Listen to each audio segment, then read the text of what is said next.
Hi, my name is Noelani Day, and you are listening to the Encouragers podcast show. How you doing today? I'm doing great. Thank you so much for inviting me here. Yeah. No worries. Thanks for coming on. My name is Notis, but I go by Notis. And then I'll let everyone introduce themselves. Okay. And I'm Tech. Nice to meet you. Nice to meet you. So it's Noelani? Yeah. Okay. Do you just go by Lani or? Yeah, most people just call me Lani. Okay, cool. What's up? And then we got Jake over there. He's in Nice to meet you. He's in North Carolina. Hello. Yeah. Hello. Yeah, we were just talking about Jake's gig last night. He sent a picture over. He works at a part-time, right? Jake, what do you do at the club? Yeah, I just work I work security at one of the clubs here in North Carolina. I don't know, Noelani, if you've ever been over to the States much, but we're right on the ocean, and it's kind of a nice little we're still 80 degrees over here, which I don't know how to convert that. But it's very warm. We'll just say that. Yeah, I think it's too hot. It's not too hot, but it's still good for, for almost being to November. We still have great weather. And I'm about 10 minutes from the beach here. Nice, very nice. Although I am not as brave as you are, and I don't go swim in the ocean much. So kudos to you for that. Thank you. Like when you were swimming in Tonga, they don't have like an aquatic center? They don't have an aquatic pool that you can train in? Yeah, they don't. Like literally there's just, it's just the ocean. Swimming isn't I was a part of the first ever swim club back home. So it's really a new sport, surprisingly, because we're surrounded by oceans. Like everybody back home swims. It's just not competitive like that, I guess. Mm-hmm. Dang. And I was reading one time, like you swam in a competition in Samoa, was it? Yeah, I was in Samoa. Like you straight up swimming in the ocean. That is crazy. Yeah. That's not something everyone does normally, right? To get their training in. Yeah, I mean, we had been there. My mom has a lot of friends there, and that's how she kind of heard about it. And we just met with the organizer, the guy that organizes that event, who lives in Samoa, and we did it. We went there a year before. I had done it by myself, and we did it as a team and kind of just like for fun, I guess. And that was really fun. And then it was kind of like, okay, like should we try it by yourself? And I was like, okay, let's do it. So what was it? You actually, what was the competition? How many meters or so was it? So the Upper Lima Strait, it's kind of like the equivalent for swimming from like Tonga to Ewa. So it's like from Upolu to Savaii, and that's 22.3 kilometers. And they do it every year in around April. And so yeah, it's the longest swim in the Southern Hemisphere, and it's just for open water swimmers, I guess, whoever wants to do it can just sign up and go over in April and do it. 22.3 kilometers. For those of us that don't understand kilometers, that's 13, almost 14 miles, right? Yeah, I think so. Yeah, I had to Google that real quick just so I can understand, get my head around how far of a distance that is. And you swam that straight, no stopping? 14 miles? Yeah, 14 miles, no stopping. You're not allowed to so you have to have a kayaker next to you. And actually my kayaker was my mom, who, like, props to her, because she kayaked the whole thing, but you're not allowed to like touch the boat or anything, otherwise that results in disqualification. So yeah. So when you're How long swimming, did that take? That took 8 hours and 11 minutes for me. It obviously, like, the standard time varies per year, because it's the open ocean, so you're always thrown different conditions. And actually in our year, it just so happened to be that we had the worst conditions of any other like history of that event. It was just like, I don't know, it was just really windy and really wavy for me. I got stuck in a current for 2 hours, and I was like, should I just give up? My mom was like, no, you can do it. And I was like, okay, so let's just finish it out. so you're swimming in the ocean. Like, Yeah. How deep were the waters that you were swimming in? I mean, I have no idea how deep. I don't have no idea how deep it gets, because it's like, it's a passage, it's between two islands, so it's really deep. It's just, yeah. Oh man, you weren't afraid of like any like sharks or anything, or? I mean, I think just because, swimming back home, like if when you grow up in the islands, you just like there's obviously anywhere you swim, there's that chance, but like it's just you just don't think about it. Yeah. Wow, that's crazy. So it was called the Apalima Strait between Yeah. in Samoa, Yeah. and then you guys had the worst, like there was undertows and stuff like this, current undercurrents you were facing. Yeah. Yeah. That's incredible, man. That is crazy. And I read you. Did you injure your shoulder too at that during that swim? Yeah. So yeah, I injured my shoulder pretty good after that. So especially because I was really young, I was only 14 and I'm still growing, obviously. So Mhm. afterwards, my rotary cuff had a really bad strain on it, and because there's no physiotherapist in Tonga, when we went over to Fiji for a competition, I had like really bad shoulder pain leading up to that competition. And when we went, the physiotherapist was like, yeah, you need to stop doing distance swimming for a little bit because your shoulder, if you don't look after it, you could potentially, I could like tear it basically. So that was pretty hard for me because I had to basically step away from like ocean swimming, or not ocean swimming because there's no choice back home, but like distance swimming. Wow, that's Yeah. crazy. How'd you decide to get into swimming? Like, what pushed you to compete? So how it started was there was a Canadian volunteer back home when I was 8, and she just kind of knew parents on the island who had kids that were, always in the water and stuff like that. So she brought together all the parents and were like, hey, like let's try and start a swim club.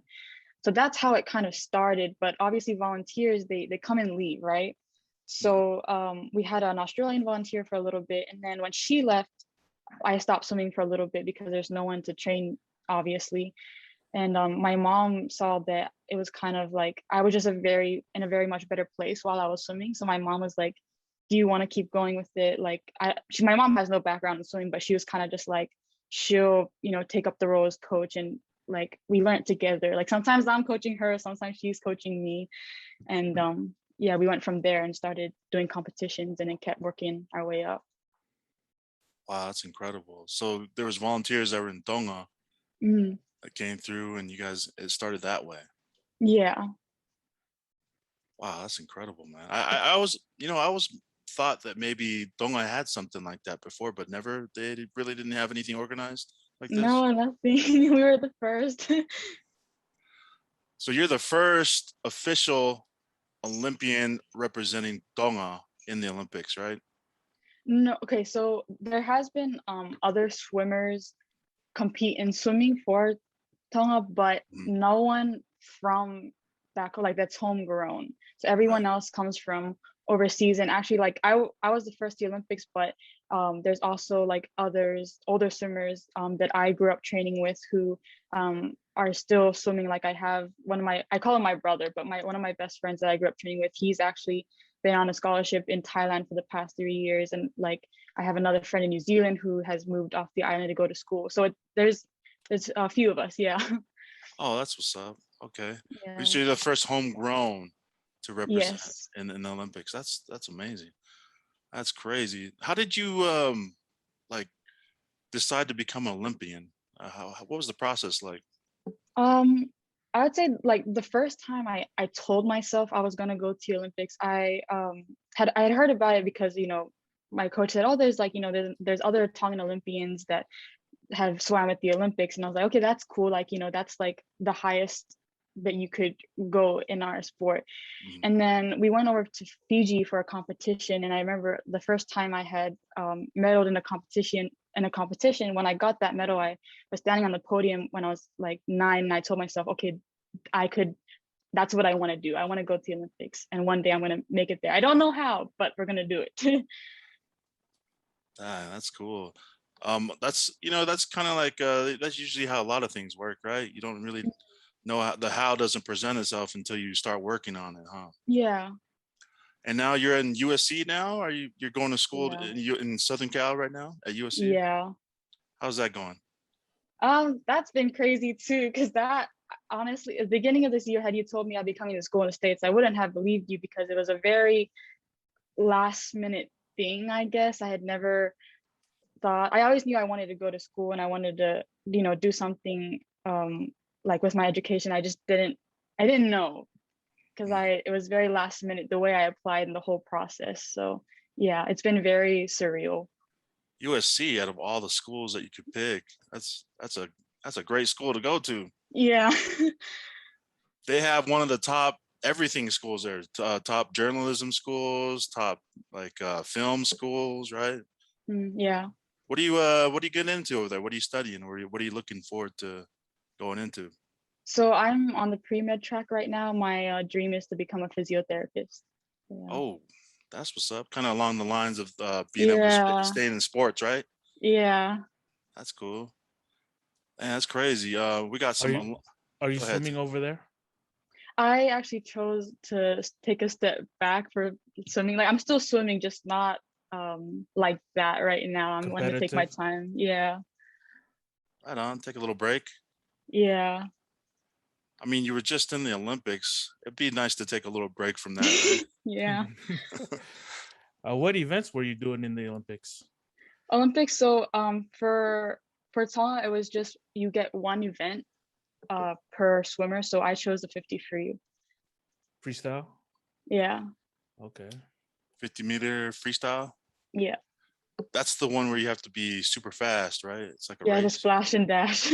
Oh, splash and dash. Is that what they call Yeah. it? That's the Straight that's the sprint. shortest event. Yeah, straight sprint.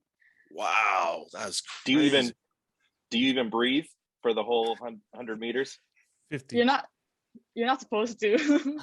Right, that's what I thought. Yeah. What? Oh, That's really?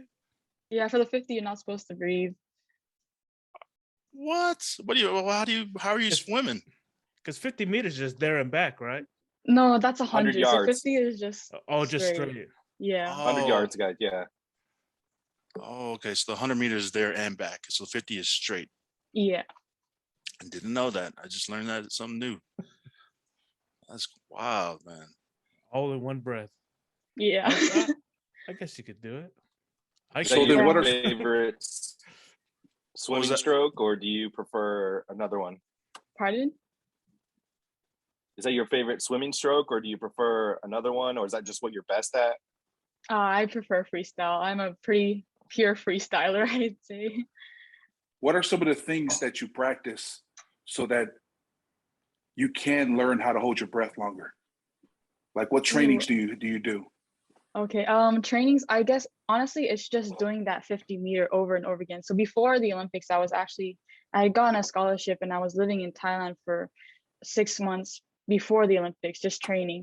And I remember our coach, he would just make us do like 50s over and over again. And it's just like, okay, you can only breathe 3 this time. You can only breathe twice this time. And you just keep just trying to basically like bust your lungs and trying to teach yourself to not breathe, because you don't need the air in a 50. Like you really don't. It's just all in your mind. It's always like, okay, I don't need this breath. Or sometimes your body's just really tired and you're like, no, you need it, but really you don't. So yeah. 20, the 30, head. about 30 seconds, right? That's how long it takes you. Yeah, under 30 seconds. I can barely swim across 6 What's feet. the pool. world record? The world record for female, honestly, I have no idea what the record is. Probably like 22 or something, or 21. That's incredible. I can barely swim across a 6-foot pool while holding my breath. And just, because you know how I go dive under and I try to swim underneath Yeah. like a seal. But yeah, no, it's just, that's hard itself, man. That's crazy. And so you said you were in Cambodia training or In Thailand? Thailand. What was that like? How did you guys decide on, was it because of COVID? You weren't able to go anywhere else, or how did you choose So Thailand?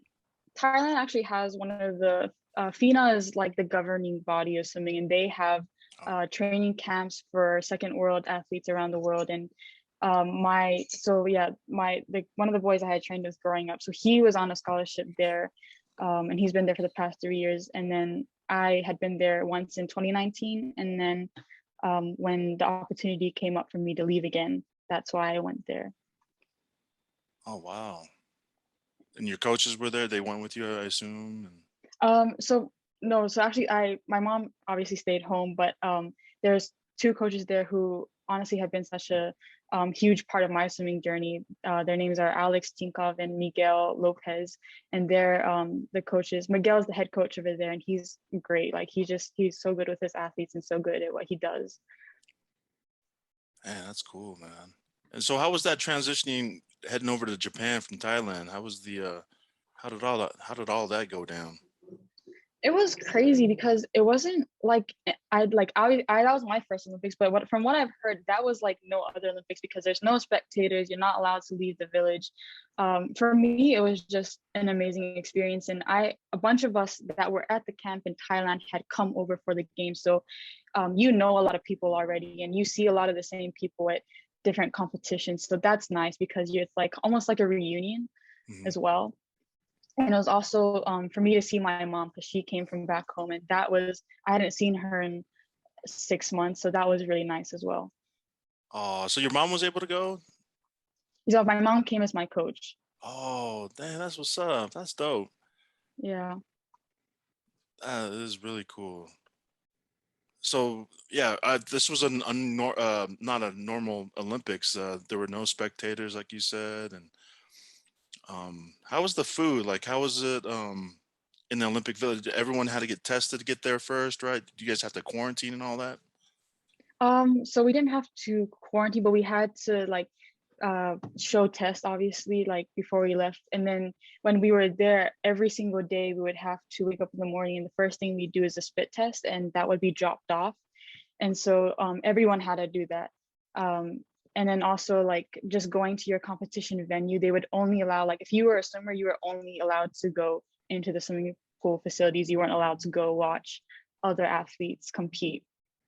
So like I'd say they did a really good job, like yeah, like with the whole virus and everything, because I felt safe at all times. Everyone wore masks, and yeah, it was good. Right on. And then you guys stayed in the Olympic Village, right, with your other Yeah, teammates? Nice, nice. How was the Olympic Village experience? Probably different, right, from it was typical great. Olympics. Yeah, I'd say so, but it was, you're in your own little world. There's plenty of people in there, and there's a lot of things to do, so it was fun. And you got to mingle with other athletes? Yeah. Nice. Did you see the other? Were you able to? What was the opening ceremony? That was a huge one, right? Because we had Yeah. Pito over there representing with his shirt off, right? Yeah. What was the Yeah, whole? so What? Yeah, explain that. Like, talk a little bit about that. How was that experience? I mean, it's great. Everyone like on Team Tonga is like super chill. Like Pizza's awesome, and it was just funny, like watching them get ready before the thing, because he's there with his band. I think he was like getting ready to walk out, and they're just doing the Lolo Tonga on him and everything. And that was super fun to watch because I had seen it. I watched the opening ceremony in Rio, so I was like, oh, what's it gonna be like? And it was cool to watch him lead up to his flag bearing moment. I think you shared your story on Instagram about that. You had a little snippet of it, right? Yeah, so it was also really special because Maria, who was our flag bearer, the female, so I know her from back home, and we've done other competitions together. So it was really special for me to see her be our flag bearer, and just like, it was just super special to see like a Tongan female from Tonga who's grown up there to like represent us. And she's the sweetest person, so that was cool. Yeah, her dress was dope, man. It Yeah. was really dope. You helped her get ready? Yeah, we literally just, me and my mom, we just went jump behind this like bush because there was no changing area, and we're like, okay, we have to get ready now. So threw on the dress and everything, and then walked out. Dang, that's so Yeah. cool. Your last name Day, right? Yeah. Where is your family from in Tonga? Where do you guys come from? So my grandma is from Holonga, which is a small village like about 30 minutes from Nuku'alofa and about 5 minutes from the airport. So yeah, that's where I grew up. But my dad is actually half Korean, or he's full Korean. I'm half. My dad's Korean, but adopted by an American family, hence the last name Day. Nice. Yeah. And you grew up in Tonga? Yeah. grew up in Tonga my whole life. So Dang, that's what's up, man. We all look forward to having the borders open and going back to Tonga. I was born in Tonga, in oh, Aveiro. nice. I was born in Tonga, but I've never been back since we moved here into the States when I was like 2 years, or no, yeah, about 2 years old. So the dream is to go back to Tonga someday. Yeah, no, for sure. Once they open up, we will. Yeah. Stop by in Australia for tech, and then we'll swing on Yeah. over to Tonga. Yeah. So where's your mom at now? Is your mom back in Tonga, or? So when the Olympic team went home, they had stopped the quarantine in New Zealand, and then New Zealand had cases. So actually, since the Olympics, my mom's been stuck in New Zealand? Stuck in New Zealand, but actually going back on Wednesday. Yeah. Oh, to Tonga? Yeah, this Wednesday she finally managed to get on one of the repatriation flights home. So Oh, that's what's up. Yeah, a lot of people are stuck, man. There's a lot yeah. of people stuck in Australia that went to go for the Toli, right? Yeah. And New Zealand. They Toli Yeah, in New Zealand too. Yeah. Thousands of people just separated from their families. I know there's probably like over 7,000 people stuck in Australia just for the Toli alone. Yeah. Yeah. Yeah, I didn't know the Toli picking brings a lot of money in for Tonga. I didn't know that. I didn't realize how much money that brings in. So I hope they can all get back, man. I hope. Yeah. And your mom is back home safely, getting there? Getting there. Getting there. Man, that's crazy. But yeah, man, we just wanted to have you on. I think you have such a unique story, and just another thing we wanted to be able to share with others. You've had the dream of going to the Olympics for what, since you were 9, you were saying? Yeah, since I was 9.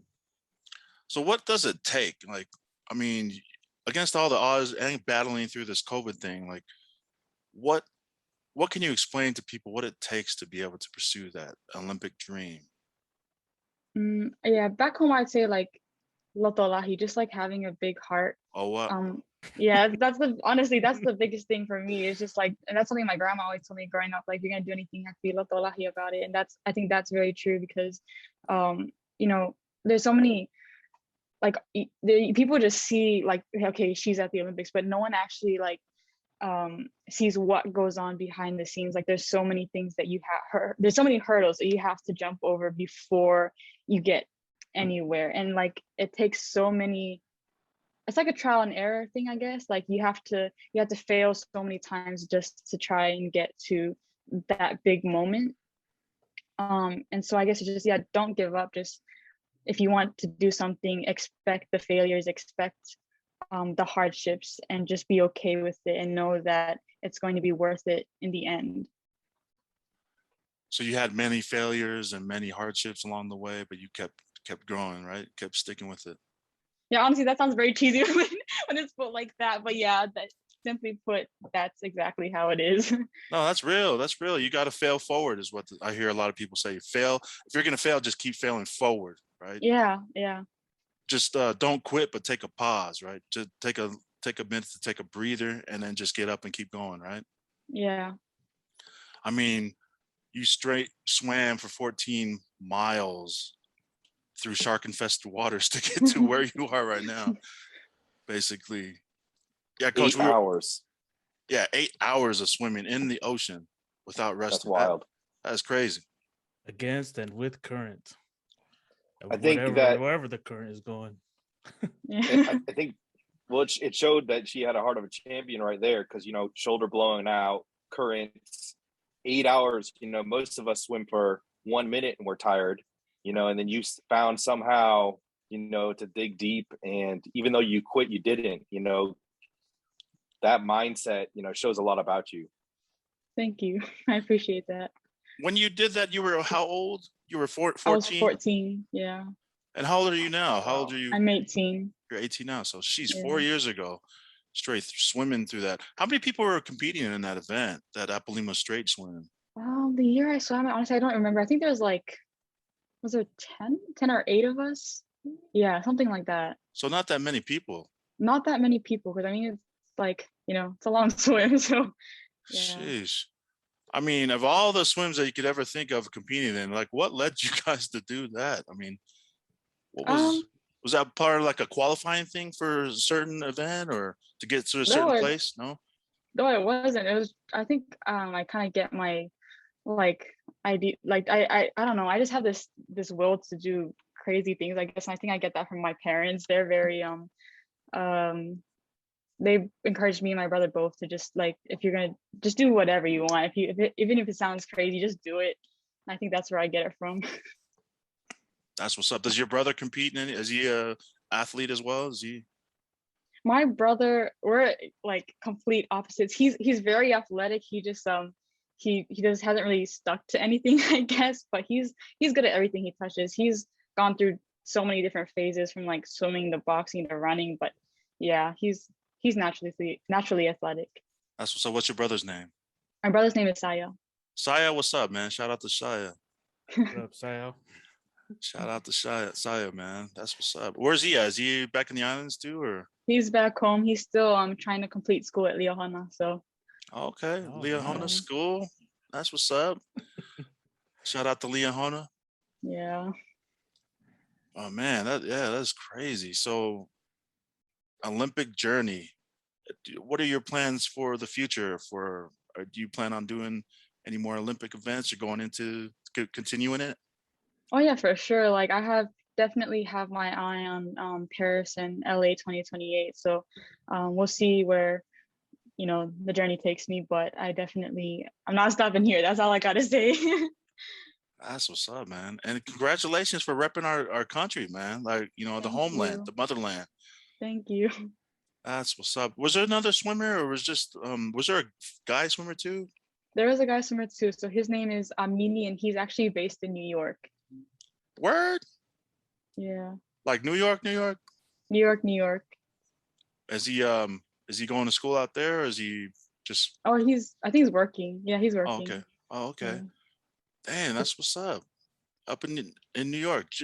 Tech and I, we lived in New York for some time. Oh, nice. Yeah, we stayed out there. We worked on off and on Broadway Oh, very nice. That's as so cool. technicians. Yeah, we stayed Yeah. up there, loved it. Actually, Jake's from Boston area, so we got to meet up with Jake in New York a couple times. Nice. Yeah, every Tuesday I came down to see you guys.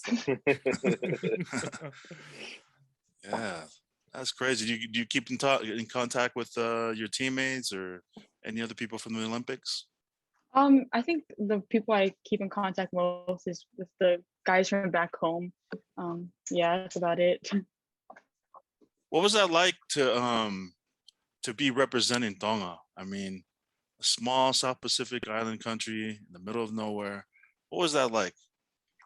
That for me, it's such an honor. Like honestly, like I don't know.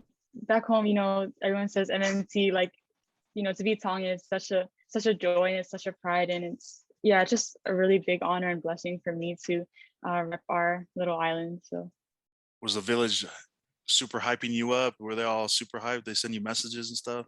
oh yeah, well, a lot of my family like was messaging me before, and I really appreciated that because yeah. Nice. Do you have family in SoCal, in LA area? I have some of my dad's family here. Most of my Tongan family is actually in Atlanta, Georgia, and also in the Bay Area. Oh, okay. Nice. Yeah. Nice. Yeah, Go ahead, Jake. Atlanta's not too far from me. That's about 4.5, maybe 5 hours away. Oh, nice. Yeah. How's the college life right now? I know it's a little bit probably different, right? During COVID. During COVID, for me, it's just crazy because you know you're coming from. I've had me and my mom joke about this a lot. I've had a lot of like fob moments coming here, like like every other day. I'm just like, oh no, like it's just something I would so do back home, but just like it doesn't make any sense here. So yeah, that's been fun. Oh man, have you been the football games are open, right? Stadium. Yeah. You checked out any USC games lately or any football I've games? been to one, but other than that, when I a lot of times actually the tickets have been selling out quite quickly as well. So yeah. That's cool. I know the UCLA USC game is coming up, I think. Yeah, that's coming up soon. That should be a good one. Crosstown rivals, right? Yeah. That'll be a good game. You should go to that game. Check it out. Yeah, that's what I'm hoping to do. A lot of polys on USC and UCLA. That'll be a good time. I seen on one of your YouTube videos that you were involved with activism, specifically supporting women. Can you talk a little bit about that? Yeah, sure. So back home, I was involved with a NGO called the Talitha Project, which is actually run by one of my mom's close friends.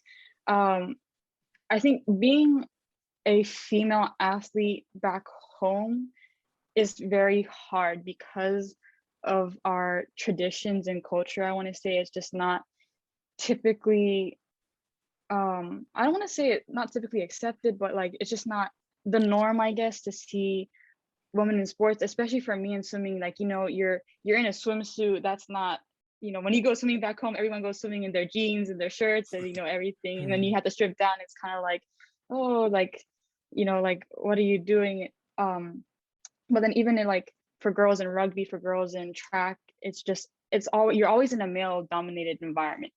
And sometimes, a lot of the times, that's hard for girls back home, and it's hard to show up to training when you're like, you know, you've got all these guys telling you like, you know, what are you doing here? So that's kind of what sparked me to go into that. And then I got through that program, I got to meet a lot of other young girls and learn about just basically all the problems that go on in the islands with young women. And it just gave me the platform, I guess, to voice my opinions and to try and help other girls to try and get to know, yeah, just what goes on in the community really, and just try and battle the gender inequality problems. Yeah.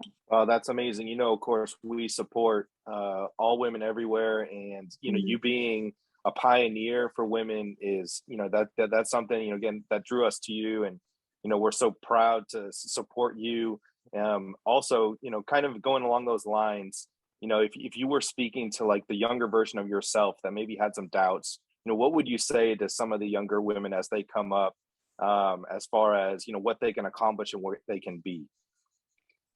I would just say, don't listen to what anyone else has to say. If you believe you can do it, you can do it.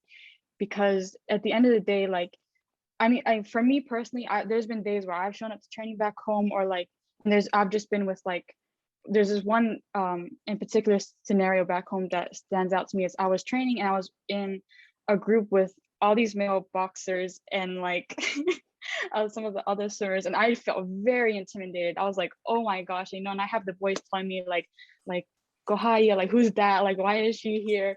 And we were doing running, and I was so mad. I was so mad, like, with the comments, that I was just like, you know, I'm just gonna put all my energy into the running, and then ended up like outrunning a few of them. And I'm just like, okay, if you can do it, then just keep doing that every single time. Let it fuel you. Don't let it like, you know, back down. Don't be shy. Just take that anger and put it into the training, and you'll do amazing things with it. And any girl back home is totally capable of, like, any girl anywhere is totally capable of just silencing that voice and just doing it. Just do the work.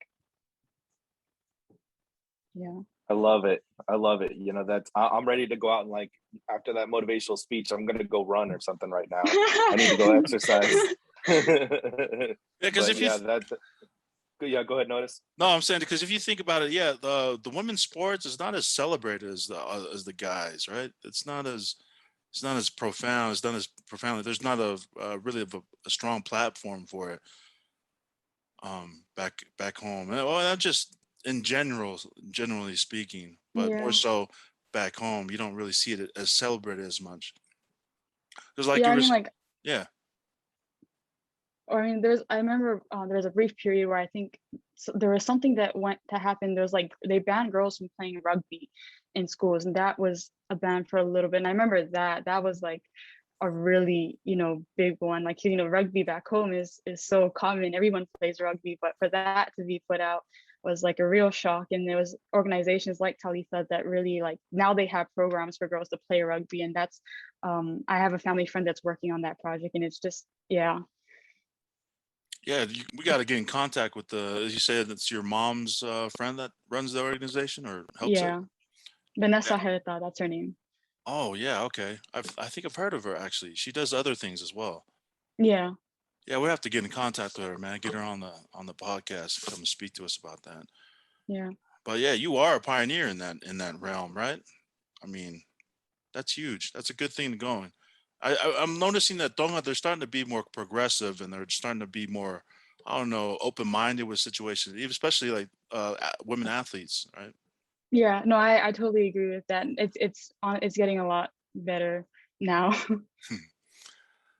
I know back home, everyone, or back in the islands, no one is out on the beach laying and sun tanning. Everyone's underneath the tree and Yeah. everyone's, staying in the shade. And then when Yeah. they go swim, everyone's wearing their full on clothes when they go Yeah. swim. Yeah. But yeah, way to stick with that. Stick with your vision and stick with your dream.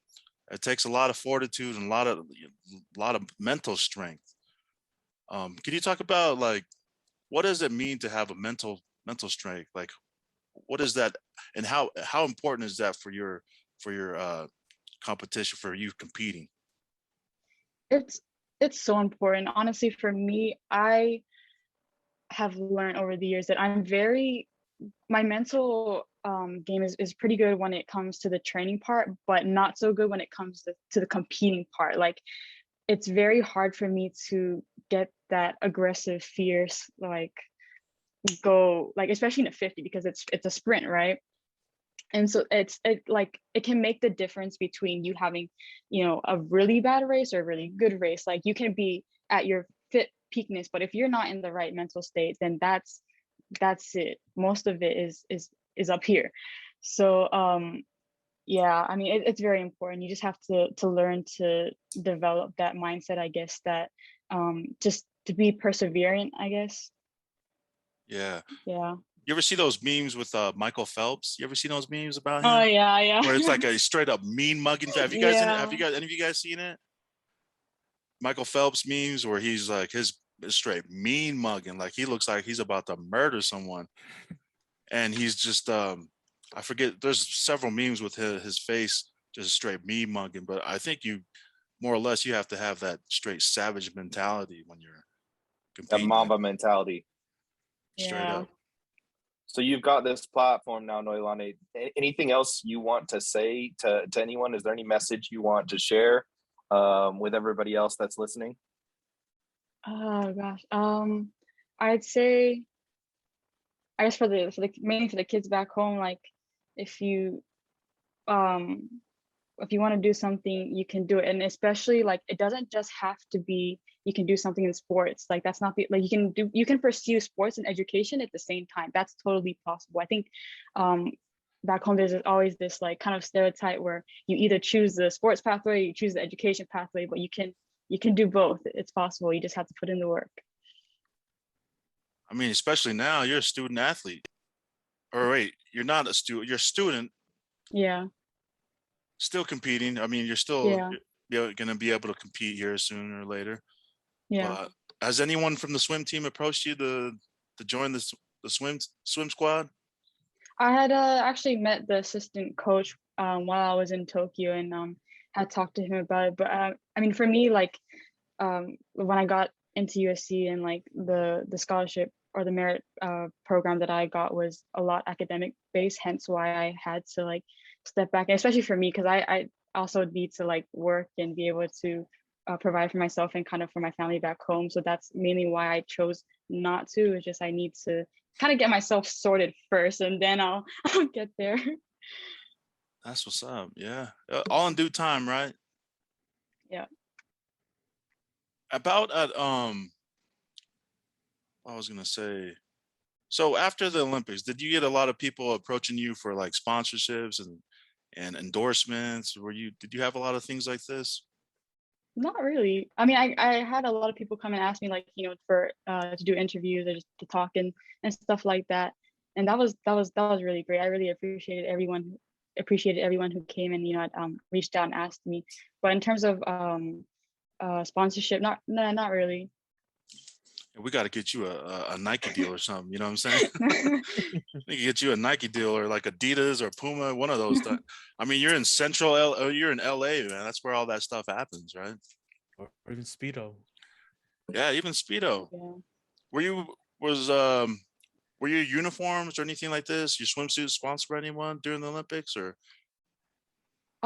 So the uniforms, the Team Tonga uniforms, I think honestly I don't want to say because I don't know exactly, and if I messed that up that would be really bad. But yeah, but usually arena and speedo at big competitions, they have people on the ground basically handing out free suits to second world country athletes, which is really, really nice because those suits are like really expensive. So that helps that, you know, they're trying to help us out by providing suits that allow us to compete, because without those suits you can't compete.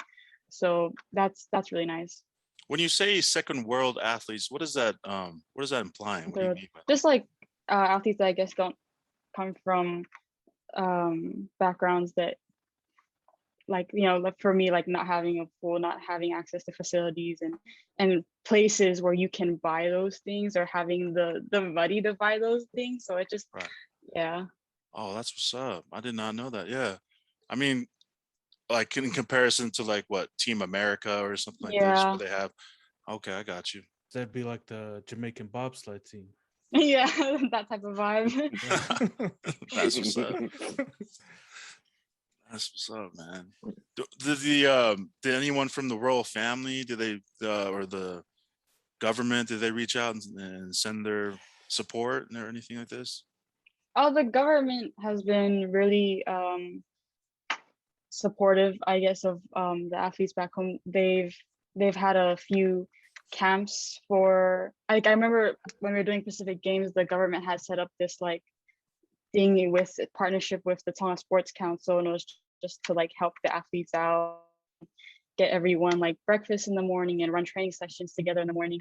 And there's been like stuff like that that they've tried to help everyone with. So that was really nice. Nice. Yeah, I can't imagine. Because I know the support for rugby is huge, but Oh yeah. even how, I mean, like huge for believe what Tonga is, right? But as compared to other countries, it's still not as big. But Yeah. they've been able to make their way and get their foot more on the platform, the bigger stage platforms, right? MMT. Yeah. And that's, you know, hopefully that's where we head with the other sports too, especially female sports for Tonga. That'd be Yeah. great. Great to see that. And you're making waves. You're a pioneer, 19 years old. You're one of the first to ever do this. So, and it's an honor for us to have you on here to talk a little bit about that, you know? Well, thank you guys. I really appreciate you guys having me on here. Yeah, that's dope, man. That's super dope. You're an Olympian athlete. That's something you can hang on your you can hang around your neck for the rest of your life.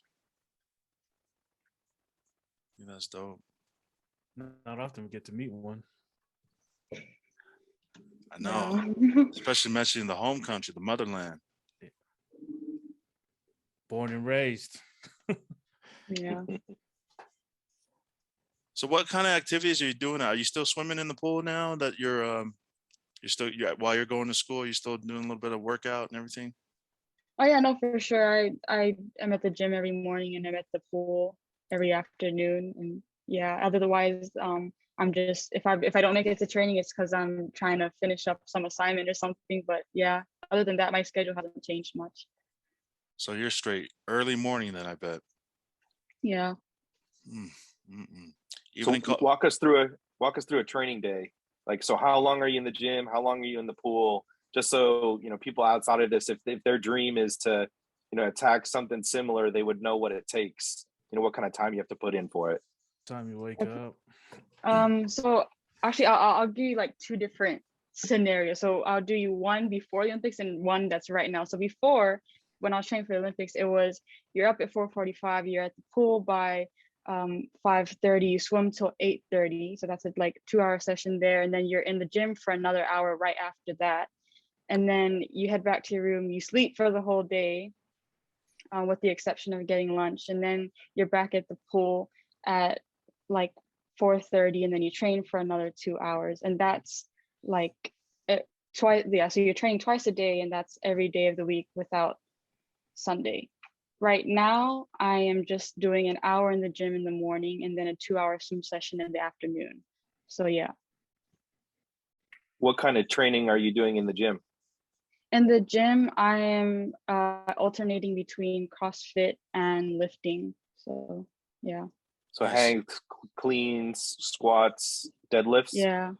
What's the typical body type when you're what that you need to be able to be a swimmer? I'd say, honestly, the nice thing about swimming is that I wouldn't say there's a specific, like, other than everyone's like, okay, swimmers have big shoulders and we're kind of like an upside down Dorito, but really, like, any shape or size, like, you can be fast. Like, I know people who you see them at first glance and you're like, that person's like probably not that athletic, and then they jump in the water and they're like super fast. So yeah, I wouldn't say there's a body type. Is just as long as you're fit, I guess. Yeah. Okay, I always thought there was like a certain body type that you needed to be in to be a swimmer. I think it's just Like on the shoulders. on the shoulders, is it? Oh, Yeah. okay. Crazy. I knew growing up, I grew up with a couple swimmers in high school that competed in high school. And like, I guess they weren't, when I asked them if they lifted or not, that none of them really lifted more Yeah. so. They just swam a lot. Yeah. So that's interesting. Okay. So the week is filled with classes. You have a week Yeah. full of classes and a little bit of swimming here and there. Yeah. What's your living situation like out there now? Did they put you up in the dorm? Are you in the dorm staying with family? Right now I'm in the dorm because the package that I got put on allowed me to live on campus. So that's nice. And I actually don't have like any family that's really close to that's close enough to campus. So yeah. Nice. Well, USC has one of the best campuses around, right? Yeah, yeah. Are you more towards the middle of the campus, or you kind of like in the I'm at outskirts? the edge. I'm actually in the international buildings. Oh, nice. Very nice. Yeah. I went there one time, took a tour of USC. We took some kids down there to take like a tour of the football facilities, right? Yeah. And it was really nice, man. Super, Yeah. super nice. But then right on the edge of the campus is straight ghetto. Like not too many people it can go straight to the ghetto, like super, super nice. And then on the other side is Yeah. pretty ghetto. Yeah. So I'm like near the like we're the last building before like the ghetto side, I guess. But it's like you said, it's so funny because you're on campus and everything's like super bougie, and as soon as you walk off campus, it's a whole different situation. So Yeah, but yeah. And where the football headquarters are, it's like right next to the film or the yeah, film place. Super, super nice, man. yeah, When we were there was kids walking around with like $1 million equipment, like camera gear, just yeah, shooting the football team. It was pretty dope to see that. yeah. The kids getting it in. But man, that's cool. Did you have any other like places to go, like any scholarships for other colleges around the US that you might have had a chance to go to? So how that the university situation kind of played out is my mom was very like, you're gonna apply for the government scholarships on your Tongan passport, and then that's like, because that's how it's gonna go. Yeah. But then I was kind of got tired waiting because I had graduated pretty early and I was just waiting for that like to pull through, and I just didn't know if it was gonna happen or not. So I kind of 2 weeks before the deadlines for the States, I wrote up 3 applications. I was like, okay, I'm gonna choose 3 schools. I'm gonna do one that's kind of like easier to get into, one that's in the middle, and then one that's like shooting for the stars, and that was USC. And then so the 3 schools I applied to were University of Hawaii, Pepperdine, and USC. Out of the 3, I got accepted to USC and University of Hawaii. So from there, I chose to go to USC, and that's how that kind of played out. Nice. Yeah. Congratulations on that. That's huge. Thank you. Did you do freshman orientation? How was that? Yeah, it was, oh my gosh, it was crazy. Orientation week was very, very wild. I was just like came back from Tokyo, was with my family for a week, and then came here. So I was kind of just like thrown with a whole bunch of things at one time. And I was like, it took a while to process, and like, okay, Like even now, I walk around sometimes where I'm on the metro and I'm like, oh my gosh, I live in LA. Like I'm not back home anymore. Yeah, you're not in Kansas anymore, Toto. Such a big city. Have you been able to go out and explore the city a little bit? LA? Yeah, it's really nice with the free metro system. So I've been taking advantage of that. Nice. You got some cool beaches nearby. Yeah. So have you Yeah. been to the States before? Yeah, I had been to the States to visit family and everything. So actually, I was born here, but we moved back to Tonga when I was 5. But I don't remember anything. So other than that, it's just been visiting family. Yeah, that's about it. Nice. Visiting family down in Atlanta? Yeah, Oh, nice. It's a lot different than California. yeah. Do you hit up In-N-Out a lot? You guys do that? In-N-Out? Have you had I In-N-Out have before? not yet. You haven't had In-N-Out burger yet? No. Oh man, that's one of the staples there in LA. Yeah, I've heard good things, so I'm waiting to try that. There's a Get whole it animal style. secret menu. So you know when you go to the restaurant, you'll see the menu that's Yeah. right in front of you. But there's a Yeah. whole thing. There's like a whole secret menu Oh, okay. involved with In-N-Out. So what Jake was talking about, you can get your fries and your burger done animal style. I think it's animal style. But it's I can't remember grilled onions or something like this that makes it animal style. But I've got to there's go Secret try that. sauce. yeah, you can look it up. You could Google it. Use the Google Yeah. machine. You can look up their secret menu. But yeah, one of the things that we order a lot is animal style fries and burgers. It's really really good. And Neapolitan shake. Oh, yum. That sounds good. Yeah, that's pretty good. Yeah, it is. It is good.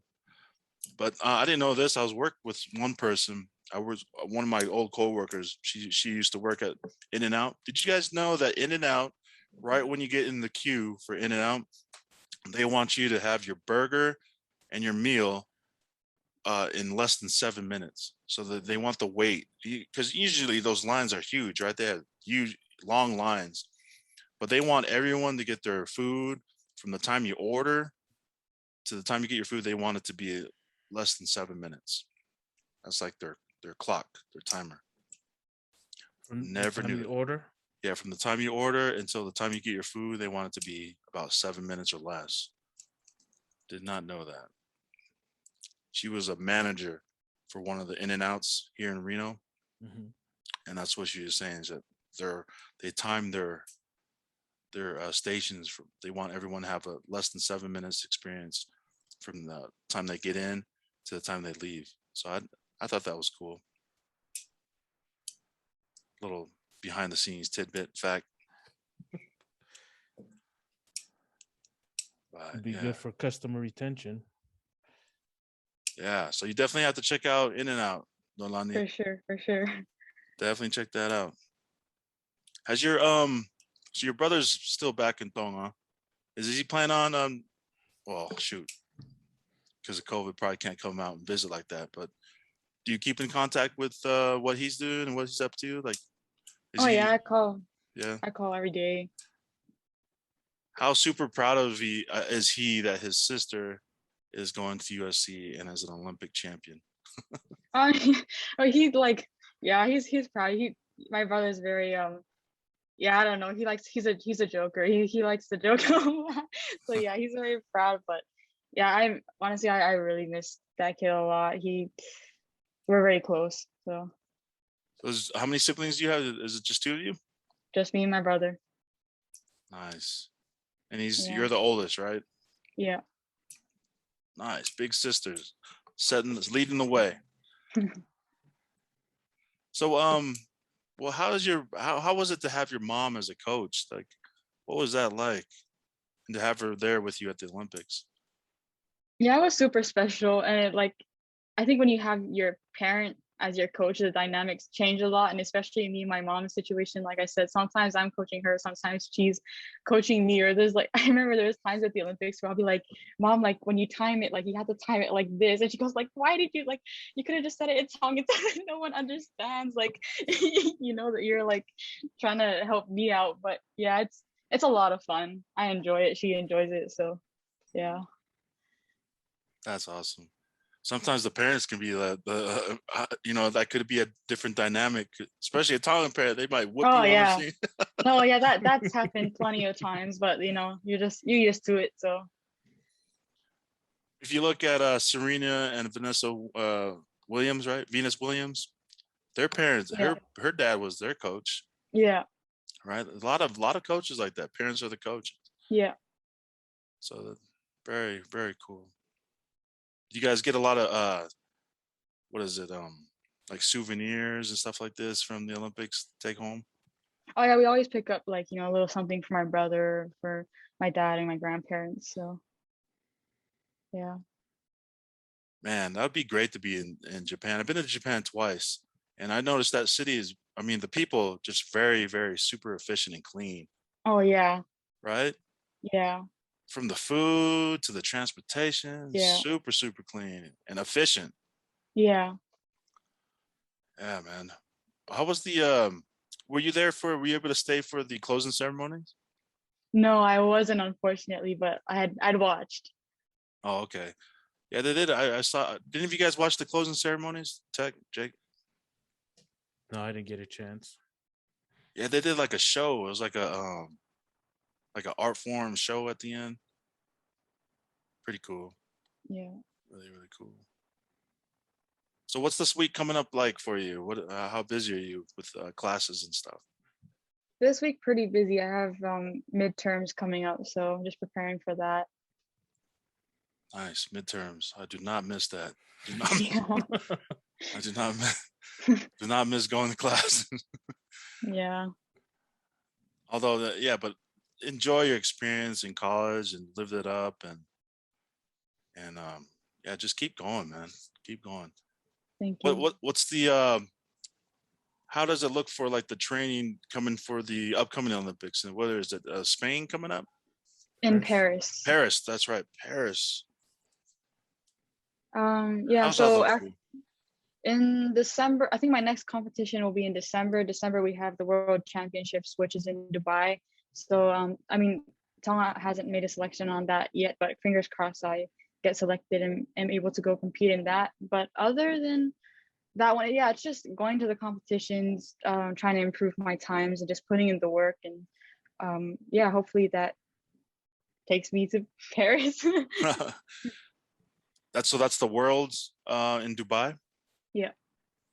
That's where you go and compete to qualify. Is that how does that work? No, so every year the governing body of swimming, so we have the FINA World Championships, so that alters every year between short course, which is 25 meters, and long course, which is 50. And then you basically just have to keep attending competitions, and usually like you just try, and honestly it's just a matter of time, as long as you swim at a competition that recognizes the time, and that's usually what determines, or that's usually the result that you put in to apply for the Olympics. But that's not going to happen until like right before Paris. Oh, But it's just trying to stay updated and keep competing and show that you're active. oh, dang, that's up. Have you ever been to Dubai before? I've transited through there going home, but I haven't actually been there. Oh, that'd be an amazing experience. Yeah. It's one of the playgrounds of the world right there next to Vegas, right? All the super filthy rich go there. Well, that's cool. And the worlds don't happen until what? December, is it? Yeah, December. Dang. So you got to gear up for December then. Yeah. That's only a few weeks Months. away. Yeah, a few weeks away, really. I think Tech shared one thing that we were 10 Sundays away from Christmas or something. Yeah. Yeah, I think it was last week. There was like 72 days or something. It's probably like 50 days now. Yeah. Man, that's awesome. Well, we wish you would luck with that too. Shoot, go represent, man. Thank you. But Go you said Tonga has to pick you to go? Or Yeah, how- so any competition, there's always like, an application process. Like you have to apply, you have to put in your times, and then from there, like the swimming board or Tonga Sports Association, they'll make the decision on who gets to go. Okay. Okay. Is it good? Because are they fronting the bill on that? The travel expenses for you?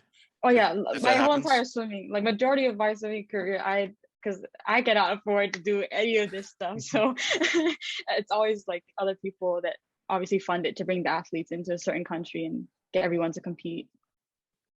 Okay. Never knew that. Yeah. And how many other swimmers are there represent Tonga? I'm not sure how many they're gonna have for this competition, but I think usually in the past years it's been 4. I'm not sure about this year, but Okay. we'll see. Nice. Did you know if did I know Pita, he's been in a few Olympics, right? He was in Rio. He was in I this think it's one. these two. And he was in the Winter Olympics. Did you guys know that? Yeah. Oh yeah. Yeah, he competed in the Winter Olympics. So do you know, I mean, when you were talking with that guy, how was he, man? How cool of a guy, down to earth is that dude? Oh yeah, he's super chill, super down to earth. Like I said, everyone on Team Tonga is just really like down to earth and super chill. That'd be good to talk to him and meet with him sometime. Yeah, for sure. We actually hit up Malia. She's from Fuamotu, right? Malia. Yeah. We hit her up. Just need to follow up with her. To actually have a podcast, have a chat with her as well. Yeah.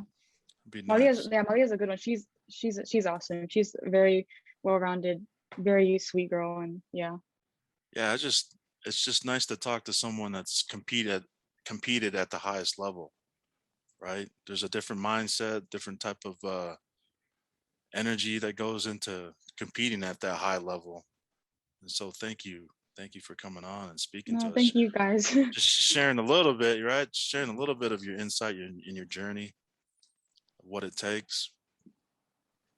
And competing at a young age, that's a pretty young age to be in the Olympics, is it? Yeah. 18. Did you find yourself being like one of the youngest? Yeah, I was the youngest on our team, and I think there wasn't a lot of other 18-year-olds there. But I mean, I'm kind of used to it. I'm always usually the youngest. Now that I'm kind of getting a little bit older, that's probably gonna start to change soon. But yeah. Like you said earlier, man, that loto doa right there. Loto, lahi. Yeah. Well, what are your plans for Thanksgiving coming up? Are you having family? I mean, the holidays are upon us. You have any family coming in town visiting you? I'm probably gonna spend Thanksgiving with my dad's side of the family. I haven't seen them in a while, so that should be nice. Oh, good. Yeah. Good. It was just you're far away from home. Just make sure you have someone. Yeah. You could always pop over to Utah, North Carolina, or here in Reno if you needed somewhere to go for the holidays. Yeah, So now appreciate it. you got some older brothers over here now. So if you ever need anything, don't feel afraid to reach out. No, thank you. When you were competing, did you guys do the vaccine at all? Did they want the athletes to get vaccinated while they were in Tokyo, in Japan? I can't recall if it was mandatory, but I definitely wanted to get vaccinated, and I think everyone that went from our camp got vaccinated before we left. Right on, right on. Just an extra measure of precaution, right? Keep you guys Yeah. safe. Right on. Jake, did you have anything you wanted to touch on? No, I mean, I think we've kind of touched a broad spectrum. And again, I'm just kind of in awe of her story and, her experiences, her hard work, her discipline. Hopefully I'll be able to implement some of more of that in my life. And I know a lot of people listening are going to be motivated by your story as well. But yeah, just so lucky to be here and hear your story. I definitely kind of feel full of motivation today. So thank you so much for coming on. Thank you. Yeah, 100%. Thank you so much for coming on. Yeah, thanks. Just to follow up on Jake, man, just the discipline you had, all the things you had to go through with those rugby players making fun of you. What is she doing in the gym to swimming 8 hours? Just all those things you had to do and the discipline you had to put yourself in, the mindset, the loto lahi you had to put yourself through to make it all through that. I think that's one thing I'll take away from this episode. Thank Just you. to have that same loto lahi. Shout out. Yeah. Shout out to your parents. Shout out your family. And shout out to you, man. Just keep plugging along. We're here. We're going to be rooting for you for Paris. All Thank you right. so much. Thank And you. we have to make sure we write our letters to the government of Tonga and make sure they know, they follow through up with their commitments. Do you still have all your Olympic gear, like your clothing and all the stuff that you guys wore for the Olympics? Yeah, I have a few of the stuff here with me, but most of it I actually left with my auntie in Atlanta. Oh, nice. Yeah. Was there a thing where you guys switched, like, were you traded with anyone at the other countries or? So majority of the things I traded were, it's very common in the athlete village to trade pins. So everyone like is given a lot of pins, and then on your accreditation card, you'll have like all these different pins from different countries. So that's what I did. Damn, Yeah. that's cool. Yeah. I mean, everyone from all around the world, they're just being friendly and competing. That's what's up. Yeah. I think this was good. Thanks, Noelani. Yeah. Thank you. Yeah, thanks, Noelani. All right. Thank you. Thank you. Hey, reach out if you ever need anything For sure. from us. We're just instant message away. Yeah. All No, right. thank you. Yeah. One of our podcast members, his name is Coach. He was on earlier, but he's going to a San Francisco 49er game. Oh, nice. So he was on earlier. I don't know if you could see him on the screen there. Yeah. Yeah, he was he's at the 49ers Indianapolis Colts game in San Francisco right now. But he's from Long Beach. And so if you ever need anything, he's from the Long Beach area. So if you ever need anything, reach out and we'll see what we can do for you. So thank you. Definitely. Well, you have a great rest of your Sunday and the rest of your week. And again, thanks for coming on. You too. All right. Bye, guys. Thank you so much. Bye. Bye. Have a good day. Bye.